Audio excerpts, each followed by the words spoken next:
Hello, ఈ వీడియోలో మనం రీజనింగ్లోని ఇంపార్టెంట్ టాపిక్ సిలాజిజమ్స్ కాన్సెప్ట్స్ తెలుసుకుందాము. మనకి సిలాజిజమ్స్ ఎవ్రీ ఎగ్జామ్లో తప్పకుండా ఇస్తారు. లైక్ ప్రిలిమ్స్లో 5 క్వశ్చన్స్ ఇవ్వచ్చు అండ్ మెయిన్స్లో డిఫికల్టీ లెవెల్ పెంచి 3-4 క్వశ్చన్స్ అలా ఇవ్వచ్చు. ఒక్కొక్కసారి అసలు సిలాజిజమ్స్ ఇవ్వను కూడా ఇవ్వకపోవచ్చు, అలా ఉంటుంది. అండ్ మనకి క్వశ్చన్స్ నేర్చుకునే ముందు సమ్ బేసిక్ ఐడియా కోసం కొన్ని కాన్సెప్ట్స్ అనేవి మనకి తెలిసి ఉండాలి. లైక్ సమ్ని ఎలా రిప్రజెంట్ చేస్తాము, all, no, only a few, either or condition ఎప్పుడు ఎలా తీసుకుంటాము, క్యాన్ నెవర్ బి అంటే ఏంటి, ఇలా కొన్ని బేసిక్ కాన్సెప్ట్స్ అనేవి మనకి తెలిసి ఉండాలి. వాటిని ఎలా రిప్రజెంట్ చేస్తాం, మనకు అక్కడ పాసిబిలిటీస్ ఏవి ట్రూ అవుతాయి, ఏవి ఫాల్స్ అవుతాయి అనేవి బేసిక్గా మనకి తెలిసి ఉండాలి. So let's start the video. First మనకి సమ్ని ఎలా రిప్రజెంట్ చేస్తాము, ఇక్కడ మనకి చూపించినట్టు విధంగా సమ్ ఏఆర్బి అంటే ఇలా రిప్రజెంట్ చేస్తాము. అండ్ మనకి ఈ సమ్ ఏఆర్బి స్టేట్మెంట్లో ఇచ్చినప్పుడు మన కన్క్లూజన్స్ ఇవన్నీ ట్రూ అవ్వచ్చు, ట్రూ అయ్యే ఛాన్సెస్ ఉంటాయి. Like some A are B అన్నప్పుడు సమ్ బి ఆర్ ఏ కూడా అవుతుంది. అండ్ పాసిబిలిటీస్లో all A being B is a possibility, all B being A is a possibility, some A or not B is a possibility, some B or not A is a possibility. So మనకి ఈ some A are B ఇచ్చినప్పుడు ఇవన్నీ డెఫినెట్గా true అవుతాయి. So ఇది మనకి some A are B అనేది representation. Next all A are B, ఇందాకది సమ్, ఇప్పుడు ఆల్, డిఫరెన్స్ గమనించండి. అండ్ నెక్స్ట్ ఆల్ ఏఆర్బి, ఆల్ని ఎలా రిప్రజెంట్ చేస్తాం, ఆల్ ఏదైతే ఆల్ తర్వాత ఉంటుందో దాన్ని లోపల రాసి దాన్ని నెక్స్ట్ బి అనేది బయట రాస్తాం. సో ఇలా రిప్రజెంట్ చేస్తాం ఆల్ ఏఆర్బి. అండ్ ఇక్కడ మనకు కన్క్లూజన్స్ వచ్చేసి సమ్ ఏఆర్ బి అవుతుంది, సమ్ బి ఆర్ ఏ అవుతుంది. ఇవి రెండు డెఫినెట్గా ట్రూ అవుతాయి. అండ్ పాసిబిలిటీస్కి వచ్చేసరికి all B being A is a possibility and some B are not A is a possibility. అంటే మనకి టోటల్గా బి కూడా ఏ అవ్వచ్చు అండ్ కొంచెం పార్ట్ ఆఫ్ బి ఏ అవ్వకపోవచ్చు. సో ఈ పాసిబిలిటీస్ అనేవి మనకి ట్రూ అవుతాయి.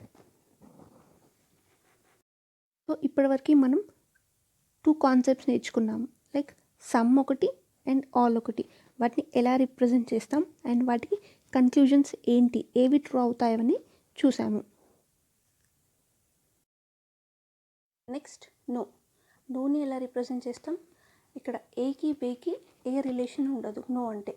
సో ఇక్కడ మనకు క్రాస్ మార్క్ చూసుకుంటే ఏ అండ్ బికి మధ్యలో రిలేషన్ లేదని రిప్రజెంటేషన్. అండ్ మనకు కన్క్లూజన్స్ వచ్చేసి నో ఏ ఈజ్ బి అన్నప్పుడు నో బి ఈజ్ ఏ, అంటే ఏకి బికి ఏ రిలేషన్ అనేది ఉండదు. And next some A are not B and some B are not A, ఈ స్టేట్మెంట్స్ తప్ప మిగతావేవి ట్రూ అవ్వవు నో కేసులు. సో ఇది నో కేస్. టోటల్గా ఇప్పుడు 3 అయిపోయాయి, సమ్, ఆల్ అండ్ నో. ఈ 3 సింపుల్ రిప్రజెంటేషన్సే, బట్ ఇప్పుడు మనం నేర్చుకునేది కొంచెం little bit difficult and different from ఇప్పటి వరకు నేర్చుకున్న దాంతో. అదే ఓన్లీ కేసు ఇప్పుడు చూద్దాం. ఓన్లీ ఏ ఈజ్ బి అంటే ఆల్ బిఆర్ ఏ, దీన్ని రివర్స్ చేస్తాం, ఆల్ రివర్స్, ఇది all B are A. And representation అనేది ఆల్ తర్వాత ఏదైతే ఉంటుందో అది లోపల రిప్రజెంట్ చేస్తాం, దాని బయట ఏ రిప్రజెంట్ చేస్తాం. సో ఆల్ ఏఆర్బికి రివర్స్ ఇది. Okay, all B are A. And ఇక్కడ ఇంపార్టెంట్గా గుర్తుపెట్టుకోవాల్సింది ఏంటి, బి ఏదైతే ఉందో దానికి వేరే అవుట్ సైడ్ వేరే ఏటితోనూ రిలేషన్షిప్ అనేది ఉండదు, ఓన్లీ ఏతో మాత్రమే ఉంటుంది రిలేషన్షిప్. ఓకే, ఒకవేళ క్వశ్చన్లో సమ్ బి ఆర్ సి అంటే అది ట్రూ అవ్వదు కన్క్లూజన్స్లో.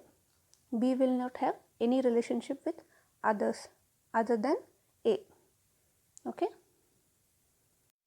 మెయిన్గా మనం ఇదే మర్చిపోతాం, బికి వేరే వాటితో రిలేషన్షిప్ అనేది ఉండదు, ఇది గుర్తుపెట్టుకోవాలి. And next some A are not B. ఇక్కడ చూపించిన విధంగా కొంచెం ఏలోని కొంచెం పార్ట్ బి అవ్వదు. క్రాస్ మార్క్ ఉంది కదా, అంటే అది ట్రూ అవ్వదు. Some A are not B. And మనకి ఇక్కడ కన్క్లూజన్స్ వచ్చేసి some A are B is a possibility, some B are A is a possibility, no A is a B is possibility, no B is A is a possibility. And ఇక్కడ ఈ రెండు last two అయితే చాలా important. All B being A is a possibility and some B are not A is a possibility.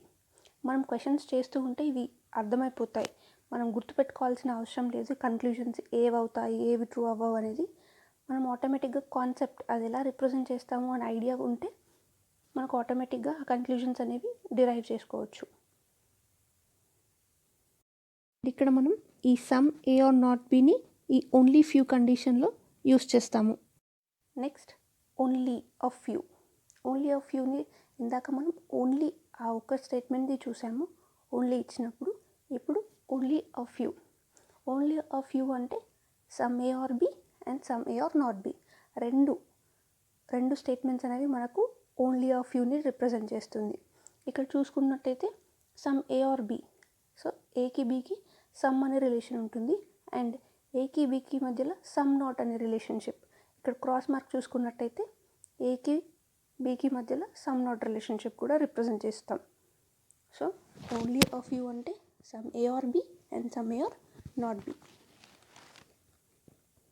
వీటికి conclusions అనేవి మనం questions చేసేటప్పుడు చూద్దాము.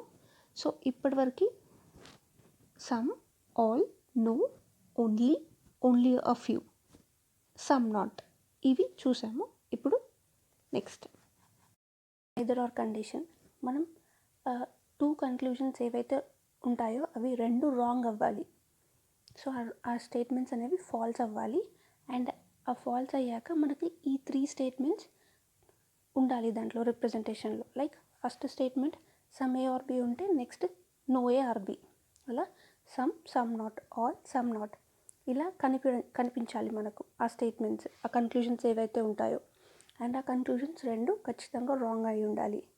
అండ్ ఇంకొకటి ముఖ్యంగా సబ్జెక్ట్, ప్రెడికేట్ రెండు సేమ్ అయి ఉండాలి.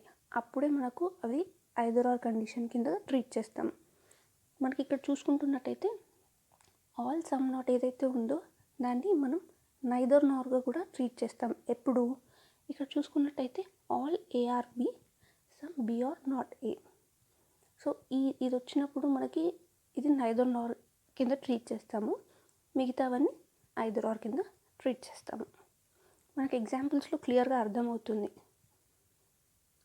మనకి మోస్ట్లీ కన్క్లూజన్స్లో క్యాన్ నెవర్ బి ఇస్తారు. ఇక్కడే కన్ఫ్యూజన్ ఎక్కువగా ఉంటుంది. లైక్ క్యాన్ నెవర్ బి ఎలా తీసుకోవాలి అని, అంటే దాన్ని అది డెఫినెట్గానా లేకపోతే అది పాసిబిలిటీ అనేది కన్ఫ్యూజన్ అనేది చాలామందికి ఉంటుంది. అదేంటో ఇప్పుడు మనం క్లియర్గా చూద్దాం ఒకసారి.